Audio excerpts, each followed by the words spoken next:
अखिलेश जी और मुलायम सिंह जी की राजनीति का फर्क बता सकते हैं क्या है, या मिलती हैं दोनों चीजें? मोहब्बत इसलिए मैं माहे कामिल तुमसे करता हूँ, मेरे महबूब की सूरत तेरी सूरत से मिलती है। अनुभव हो रही है। अनुभव से बड़ी पाठशाला कोई नहीं होती है। अनुभव बहुत कुछ सिखाता है।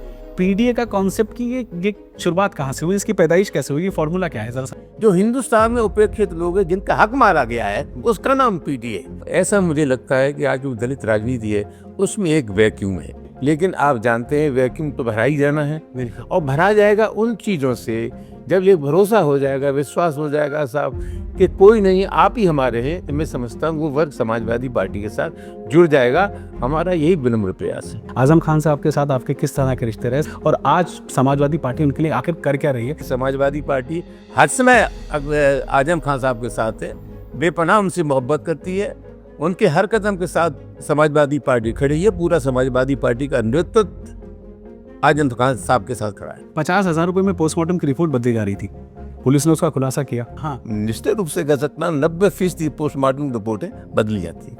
आपको मालूम है अजमेर शरीफ के बारे में भी इन्होंने ये कहा कि साहब इसके नीचे भी एक मंदिर है जगते। अजमेर शरीफ तो मुगलों के आने से बहुत पहले का है। खुदा के वास्ते ये सवाल मत पैदा करो, वरना इस देश में एक सवाल ये भी उठेगा कि हर मंदिर के नीचे एक बौद्ध मठ है। 84,000 बौद्ध मठ इस देश में जो तोड़े गए वो किस लोगों ने तोड़े? आपको मालूम है बाबरी मस्जिद की शहादत के बाद बीजेपी ताकत में आ गई थी, फिर बीजेपी डाउन चली गई थी। सामाजिक विद्रोह हुआ, जातियां टूटेंगी, और 2027 में अखिलेश यादव उत्तर प्रदेश के मुख्यमंत्री बनेंगे। स्टूडियो वाले डिबेट करते हैं, हम ग्राउंड पे सच ढूंढते हैं। This is India first reports. नमस्कार, आदाब, मैं हूं वकार अहमद और आप देख रहे हैं इंडिया फर्स्ट रिपोर्ट्स। आज मेरे साथ हैं समाजवादी पार्टी के बहुत ही कद्दावर नेता, राज्यसभा सांसद और दलित राजनीति के बेबाक चेहरे जनाब रामजी लाल सुमन जी। इनका 3 दशक से ज़्यादा का करियर है, 4 बार लोकसभा सांसद रहे और इस वक्त राज्यसभा सांसद हैं। विवादों में भी घेरे गए, लेकिन इन पे हमला भी हुआ, इनके घर पे भी हमला हुआ, कारवां पे भी हमला हुआ, लेकिन झुके नहीं, डटे रहे, खड़े रहे, अपनी बात बेबाकी से कहते रहे। रामजी लाल सुमन जी, आपका बहुत बहुत स्वागत है, बहुत बहुत शुक्रिया वक्त देने के लिए। धन्यवाद धन्यवाद। मेरे आपसे कुछ सवाल है सर, मुझे बताइए समाजवादी पार्टी में दलित नेतृत्व का जो असल ताकत है वो क्या है? देखिए, सबसे बड़ा सवाल ये है कि कोई वर्ग हमारे साथ इसलिए आएगा जी कि उसे ये एहसास है कि नहीं कि हम उनके आदमी। जी लिहाजा असली और बुनियादी सवाल है कि दलितों की परेशानियां हैं, उनकी जो समस्याएं हैं, उन समस्याओं के साथ अगर हम अपने आप को जोड़ देंगे जी और उनको ये एहसास हो जाएगा कि गर्दिश में, बुरे वक्त में, या हमसे जुड़े हुए जो सवाल हैं इन पर समाजवादी पार्टी हमारा साथ दे रही है, तो लोग हमारे साथ आ जाएंगे। हमारी यही कोशिश है। पूरे उत्तर प्रदेश में जहाँ कहीं हमें जानकारी मिलती है कि दलितों पर अत्याचार हो रहा है, उनकी बच्चियों के साथ बलात्कार हो रहा है, उनकी बारातें रोकी जा रही हैं, डॉक्टर अम्बेडकर की मूर्ति तोड़ी जा रही है, भगवान गौतम बुद्ध की मूर्तियाँ तोड़ी जा रही हैं, तो जहाँ मुझे जानकारी होती मैं हर जगह जा रहा हूँ। एक निवेदन में और कर दूं, ऐसा मुझे लगता है कि आज जो दलित राजनीति है उसमें एक वैक्यूम है। मैं उन सब चीज़ों पर नहीं जाना चाहता कि वैक्यूम कैसे हुआ, लेकिन आप जानते हैं वैक्यूम तो भरा ही जाना है, और भरा जाएगा उन चीज़ों से जब ये भरोसा हो जाएगा, विश्वास हो जाएगा साहब कि कोई नहीं, आप ही हमारे हैं, तो मैं समझता हूँ वो वर्ग समाजवादी पार्टी के साथ जुड़ जाएगा। हमारा यही विनम्र प्रयास है। बिल्कुल। मुझे ये बताइए, यूपी में, उत्तर प्रदेश में जिस तरीके से कानून व्यवस्था का जो चरमराया हुआ सिस्टम अब नज़र आता है, जैसे कि आपने हाल ही में देखा मुजफ्फरनगर में एक ढाबे के ऊपर एक व्यक्ति का आधार कार्ड मांगने पहुंच गई एक सेना, और वो सेना यशवीर जी की थी, और वहाँ पे जाके उन्होंने उस आदमी की पैंट उतरवाई, सिर्फ ये चेक करने के लिए, उतरवाने की कोशिश की, उतरवा नहीं पाए, सिर्फ ये चेक करने के लिए कि वो हिंदू है कि मुसलमान। इस तरह की चीज़ों के लिए आप क्या कहना चाहेंगे? ये मानसिक दिवालियापन है, बेवकूफ़ी है, पागलपन की पराकाष्ठा है। जब जब देश की इज्जत दांव पर लगी है, हिंदुस्तान के मुसलमान ने साबित कर दिया है कि इस देश की मिट्टी को जितनी मोहब्बत हिंदू को है उससे कम मोहब्बत मुझे नहीं है। ये कुछ चौथ वसूली करने वाले लोग हैं, और इनको हर समय हिंदू और मुसलमान दिखाई देता है। जहाँ तक सेना का सवाल है, आपको जानकारी है कि हमारे घर पे भी हमला हुआ जब राणा सांगा का विवाद हुआ, और कोई सेना बताते तो मैंने उस समय भी आग्रह दिया था कि ये जो सेनाएं हैं इन सेनाओं की यहाँ ज़रूरत नहीं है। पाकिस्तान में आतंकवादी गतिविधियाँ पनप रही हैं, हमें परेशान कर रही हैं। चीन कहता है अरुणाचल प्रदेश हमारा हिस्सा है, तो मेहरबानी करके इन सेनाओं को भेज दीजिए शर्त पे। ये तथाकथित सेनाओं को बीजेपी का सदस्य प्राप्त है, ये चौथ वसूली का एकमात्र साधन है और कायरो की जमात। सर आपको नहीं लगता कि जिस तरीके से हिंदू और मुस्लिम को अलग किया जा रहा है, तुष्टीकरण की राजनीति हो रही है, उसकी वजह से जैसे अलीगढ़ में मॉब लिंचिंग हुई, 4 मुस्लिम युवाओं को इस तरह इसलिए पीटा गया, इस इल्ज़ाम को लगा के पीटा गया कि वो गाय का मीट ले जा रहे हैं, लेकिन वो असल में पुलिस ने पुष्टि की कि वो भैंस का मीट था, लेकिन उसके बाद तो तब तो वो मतलब ख़राब हो चुका था माहौल। जिन 4 लोगों को परेशानियां हुई वो अलीगढ़ मुस्लिम यूनिवर्सिटी के हॉस्पिटल में भर्ती थे, मुझे देखने गया था। जी आप देखने गए थे। उन्हें ये कहते हुए पीटा गया कि ये साहब गोश्त का काम नाजायज कर रहे थे। एक बात तो ये है कि उनके पास लाइसेंस था, दूसरी बात यह है कि साहब ये काग साहब ये गौकशी कर रहे हैं। तो जब परीक्षण हुआ, उसका वैज्ञानिक परीक्षण हुआ, तो परीक्षण के बाद ये साबित हुआ कि वो गौ मांस नहीं था। मेरी भी जानकारी है वो ऐसे कुछ लोग ऐसे हैं जो इनसे महीनेदारी वसूल करना चाहते हैं गौकशी के नाम पर। इन लोगों ने अपना पेशा बना रखा है, धंधा बना रखा है, बहुत ही चिंता का विषय है। और मैं समझता हूँ जहाँ तक उत्तर प्रदेश का सवाल है, उत्तर प्रदेश तो कानून की व्यवस्था की स्थिति में जो कुछ कहा जाए कम है। हम समाजवादी पार्टी में हैं, रोज ही मोदी योगी रोज घोषणा करते हैं कि बहुत बेहतर स्थिति है उत्तर प्रदेश में कानून व्यवस्था की, लेकिन उससे भी बड़ा पैमाना है सुप्रीम कोर्ट। अभी 1-1.5 महीने पहले सुप्रीम कोर्ट ने कहा कि उत्तर प्रदेश के हालात जितने खराब है हिंदुस्तान में किसी सूबे भी नहीं है। मैं समझता हूँ इससे अच्छा पैमाना यूपी सरकार की कानून व्यवस्था की स्थिति को नापने के लिए दूसरा कोई हो नहीं सकता। सर मेरा एक और सवाल है आपसे। हाल ही में आज़म खान साहब की जो धर्मपत्नी है उन्होंने कहा कि हमें सिर्फ ऊपर वाले पे, ईश्वर पे भरोसा है। वो किस कॉन्टेक्स्ट में कह रही थी? आज़म खान साहब के साथ आपके किस तरह के रिश्ते रहे? समाजवादी पार्टी में उनका किस तरीके का मजबूत रोल था? और आज समाजवादी पार्टी उनके लिए आखिर कर क्या रही है, ये लोगों को पता होना चाहिए ताकि एक सोच बदले। समाजवादी पार्टी से उनका निष्ठा था, वो संस्थापक लोगों में से एक थे। नेताजी मुलायम सिंह जी के बहुत करीब थे जी, हमारे बहुत उनसे करीबी रिश्ते हैं। लोगों ने उनकी पत्नी के बयान पर ध्यान दे दिया। मैं समझता हूँ उनका खुदा में भगवान में बहुत विश्वास है। लेकिन 2 दिन पहले उनके बेटे अब्दुल्ला ने भी एक बयान दिया था। रोज़बुल्ला ने कहा कि लोग समझ नहीं सकते, उससे कहीं ज़्यादा मदद अखिलेश यादव समाजवादी पार्टी ने हमारी की है। तो एक मर्यादा है, सीमा है। आप जानते हैं कि जहाँ पर कोई मामला कानून का है वो लहल में बेचारा दीन है, लेकिन समाजवादी पार्टी हर समय आजम खान साहब के साथ है, बेपनाह उनसे मोहब्बत करती है। उनके हर कदम के साथ समाजवादी पार्टी खड़ी है। पूरा समाजवादी पार्टी का नेतृत्व आजम खान साहब के साथ खड़ा है। आपके कैसे रिश्ते थे सर उनके साथ? मेरे रिश्ते बहुत अच्छे थे, दोस्त थे वो? हम दोनों बिल्कुल एक मिजाज के लोग हैं, अकलियत के लोग हैं, कमज़ोर लोग हैं, पिछड़े लोग हैं, जहाँ जहाँ नाइंसाफ़ी होती है हम और वो एक मिजाज के लोग थे। हम कोशिश करते हैं लोगों को। आपका बोलने का सलीका और उनका काफ़ी मैच करता है। नहीं, मुझे नहीं मालूम, लेकिन मेरे से ताल्लुकात इसलिए थे। एक बहुत पुरानी गज़ल है, एक मिजाज के लोग थे हम। एक बहुत पुरानी गज़ल है, इजाज़त मुश्किराने की तेरे खिलवत से मिलती है। उसमें एक शेर था, मोहब्बत इसलिए मैं माहे कामिल तुमसे करता हूँ, मेरे महबूब की सूरत तेरी सूरत से मिलती है। तो आजम का हमारे अपने आदमी थे, बहुत करीबी संबंध थे उनसे हमारे। आपको लगता है कि कुछ ऐसे लोग हैं नॉन सोशल एलिमेंट्स जो इस तरह की अफवाह फैला रहे हैं कि अखिलेश जी का या मुलायम सिंह जी के पार्टी का और आजम खान जी की अब दूरियां बढ़ गई? सब बिल्कुल गलत बात है, बिल्कुल गलत बात है। आजम खान साहब जब लोकदल बटा था, नेताजी के साथ रहे, उस समय वो नेता पटपट बन सकते थे। अजीत सिंह नेता हो गए थे लोकदल के, चौधरी चरण सिंह का इंतकाल हो गया जी। आजम खान साहब ने कहा कि नहीं, मैं मुलायम सिंह जी के साथ रहूँगा। बहुत मजबूती से मुलायम सिंह के साथ रहे और उतनी मोहब्बत मुलायम सिंह यादव उनको करते थे। शानदार। मेरा अगला सवाल यह है सर आपसे कि आप एक अरसे से राजनीति में और समाजवादी पार्टी को बुनियादी तौर से देख रहे हैं।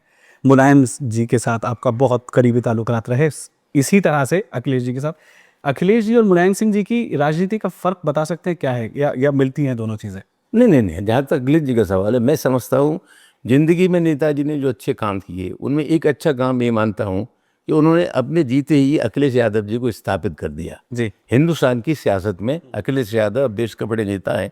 नौजवान पीढ़ी को उनसे बड़ी अपेक्षा है और मैं समझता हूँ ये जो पीढ़ी उन्होंने बनाया, हिंदुस्तान के 90% लोग एक तरफ हैं, उनकी अपनी समस्याएं, उन सब सवालों पर बहुत मजबूती के साथ अखिलेश यादव लड़ रहे हैं। और मैं समझता हूँ जो गुण मुलायम सिंह यादव जी में थे वो सब गुण अखिलेश यादव में विद्यमान है।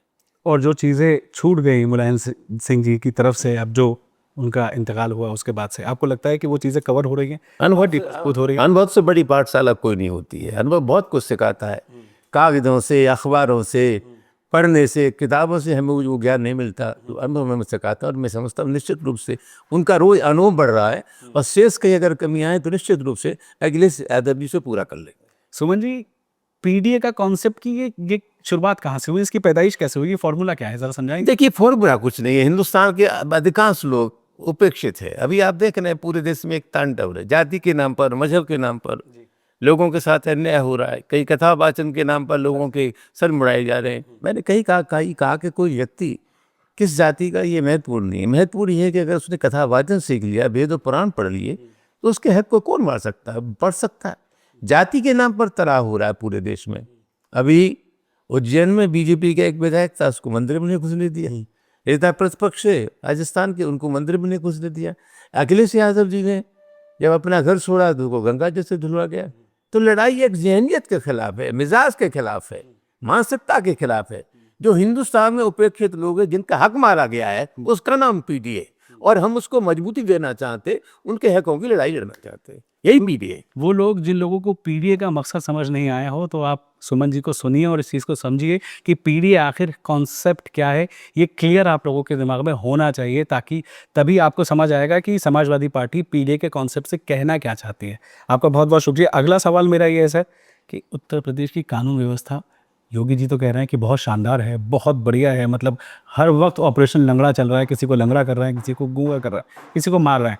लेकिन उसके बावजूद भी कुछ चीज़ें सामने ऐसी आ रही, जितनी मॉब लिंचिंग, जितनी हरकतें ये सेना कर रही हैं, सेना के लोग कर रहे हैं अलग अलग उत्तर प्रदेश के ज़िलों में, उस पर कानून व्यवस्था पे जो सवाल उठ रहा है उसके बारे में आप क्या कहेंगे, एक बार क्लैरिटी के साथ बताइए। देखिए, मैंने अभी आपको बताया, उच्चतम न्यायालय ने, सुप्रीम कोर्ट ने भी टिप्पणी की है कि उत्तर प्रदेश की कानून व्यवस्था की स्थिति बहुत खराब है। जहाँ तक ये तथाकथित सेना है, सेना नहीं, तथाकथित सेना है, ये बीजेपी के सहयोगी संगठन है, ये कोई सेना ही नहीं, ये लफंगों की जमात। ऑर्डर कहाँ से मिलता है?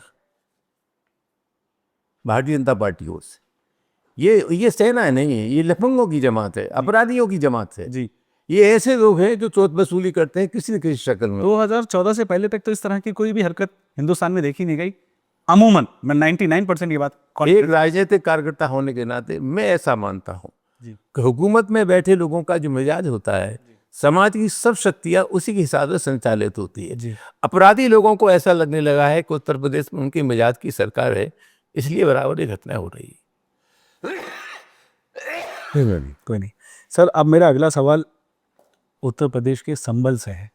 आपने देखा संभल के अंदर जिस तरीके का एक्सपेरिमेंट चल रहा है, संभल ज़िले में जो एक्सपेरिमेंट चल रहा है, एक बड़ा हादसा हुआ, वहाँ पे मस्जिद विवाद हुआ, उसके बाद से संभल एक पिंजरे की तरह मैं महसूस करता हूँ। मैं संभल कई बार जाके शूट करके आ चुका हूँ।